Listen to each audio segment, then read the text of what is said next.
Thank you. The gentleman yields. I now recognize myself for 5 minutes. Thank you all again for being here. I know it's been a long day. In 2008, there were 64 state-chartered banks in Montana. Now today, there are only 36, almost half. The situation nationwide is not much better. The vast majority of these banks that left the business were small community banks, with crushing regulations being the primary factor. Now, as we've covered throughout this hearing, there are many challenges that prevent new banks from forming or lead to mergers or closures of existing banks. That's particularly devastating for rural communities like Montana's 2nd District, which I proudly represent. So Montana is a heavy producer of cattle, of wheat. It's the #1 producer of lentils in the United States. And Montana banks support over 24,000 small farm loans across the state. Now, these are the family farms that put food on our tables and clothes on our backs, and the biggest obstacle community banks face from examiners is not safety and soundness, but the Bank Secrecy Act and the anti-money laundering laws.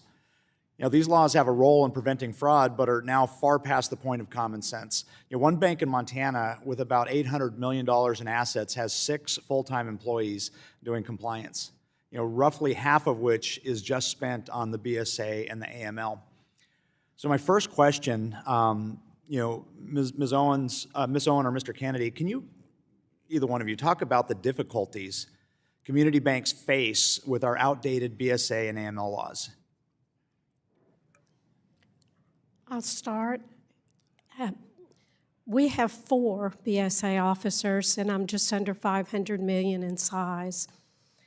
We do a lot of reporting, as was mentioned earlier, on transactions of $10,000 or more. We never get any feedback back from FinCEN. So do these regulations make opening new accounts for customers difficult as well?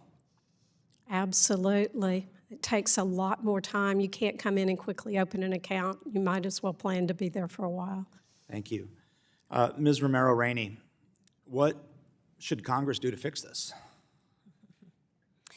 So first, we need to start with the thresholds. As we've discussed here today, the CTR thresholds that Ms. Owens just referenced were created in the 70s and have not been revisited or indexed since then. So I think there's a real easy and simple fix if there's such a thing, but it's a great place to start. Right.